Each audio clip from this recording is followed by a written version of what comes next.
Welcome back to Broken Bobby's Transformation Page. If you are new to the page, in 1990 I became involved in the drug gang world. From 92 to '06, I spent a lot of time incarcerated. I tell these stories to let you know it don't have to be you. If you're young and thinking about trying something or you're figuring out how to get out, these are my stories of this lifestyle and how it affected me, and eventually I got out and transformed my life. So let's get into today's story. As you can see by the thumbnail, this video is going to be about the G code. What is it? Is it still being used? Who does it apply to? I'm going to dive into all of those things in this video, so stay tuned. If you're new to the channel, smash that subscribe button. Also, hit the like button. Share the video if you know somebody that may enjoy this sort of content. And don't forget to hit that notification bell. That way, when I drop a new video, you'll be notified and you can watch it when you're ready. Also, I'm on TikTok at Broken Bobby 72. If you're on TikTok, you can check me out over there as well. So what is the G code? Now, when I was growing up, the G code basically was like, it was rules that we lived by as far as being in the streets. You know, obviously no snitching. You know, we would not tolerate being around people that had crimes against children and, you know, stuff like that. So I feel like today a lot of things have gotten watered down. You know, back when I first started going to jail, like PC was a really small population in the jails and the prisons. You know, there might be a yard here or a yard there that was PC, which would later go on to be known as SNY. And if you're not sure what that stuff is, PC is protective custody and SNY is sensitive needs yards. Basically, it's the same. It's one and the same. It's just a fancy title they put on those yards.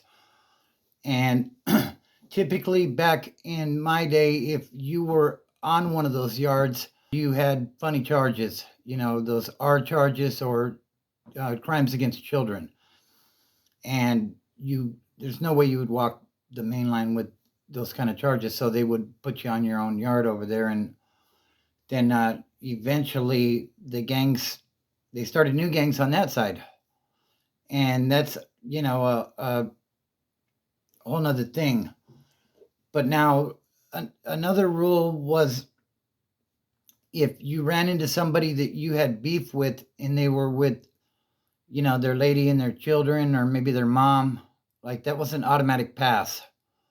Like you were not going to run up on them or potentially pop at them when they were in the presence of women or children. But it seems like that's changed over the years. There was a famous case in San Bernardino not that long ago where one of these big organizations killed the wife of, you know, somebody that was in that big organization. And, you know, perhaps she was involved in business, which, you know, in that case, maybe that would make things different. But the famous AB dropout, Michael Thompson, said the reason he dropped out was because they wanted to go after the family of somebody that they couldn't get to.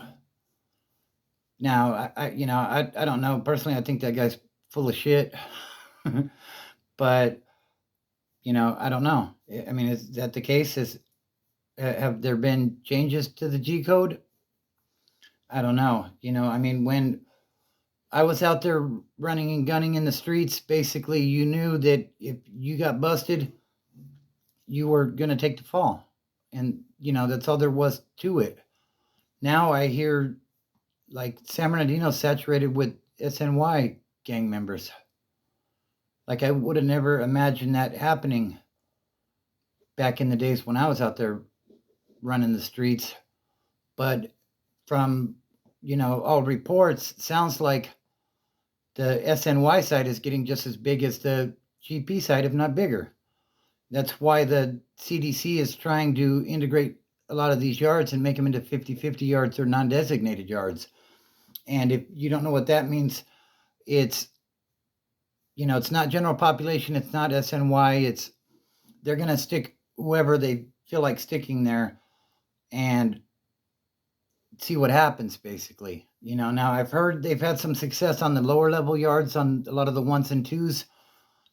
They've tried on some of the higher yards.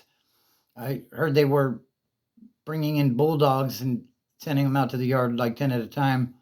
And these guys were getting smashed, and it's not a knock on the bulldogs, but, when there's 10 of you and there's 150 or 200 of the other group, it's not a winning situation. And don't get it twisted, bulldogs are riders, but that's just not something you're going to win.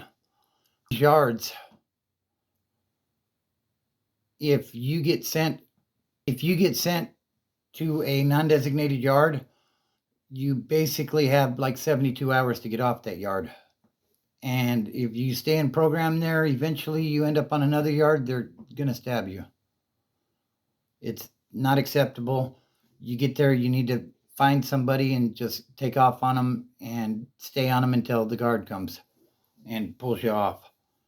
Or they pull the other guy off of you, whatever. It don't always work out the way you plan it to. But, so the G code, do the SNYs do the G code? I don't know. From some of the YouTube channels I've seen, it sounds like they don't like to live with people with dishonorable crimes either. So maybe to a certain extent, they're living by it as well.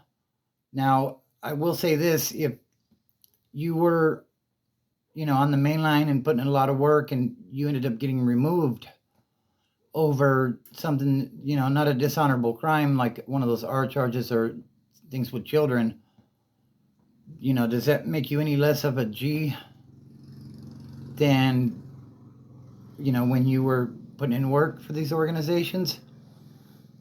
I don't know. You're still the same guy. You just screwed up at some point, and now you've been exiled over there to these yards that nobody wants to be on. Now, I will say this. I was at a birthday party over last weekend, and there was someone there. He's a gangster guy, but not really super active anymore. I don't really know him that well, but he was telling me about a text message he had got, and somebody shot him a screenshot of Megan's Law, and somebody that wasn't necessarily in his inner circle, but more like his outer circle, somebody that he may come across at some point. And this guy isn't super active anymore. He was from a prominent gang in LA, as I understand it. Like I said, I don't really know the guy that well. I don't know much about him at all. It's just conversation. We were bullshitting about the stuff that had happened with the Serranos in Ironwood. And, he showed me that, and I said, well, what are you going to do if you run across this guy? And basically he said, well, he's not going to be around me. I'm going to have to take care of that. So, I guess what that tells me is the G code is still alive. And, as the world of criminality evolves, things are going to change, and some of us have trouble with change in that aspect, but I'm not involved in that world anymore, so who am I to say what's what? But I will say this, there are a lot of solid people out there that are still in the game, I guess you would say, and I think the G code is alive and well. Well, that's my story for today. I hope you enjoyed it. Family, fitness, and freedom are what delivered me from being involved in these types of situations, and it can do the same for you. Just remember, it's one good decision at a time. That's all you can do. Don't look at the mountain. Just start climbing.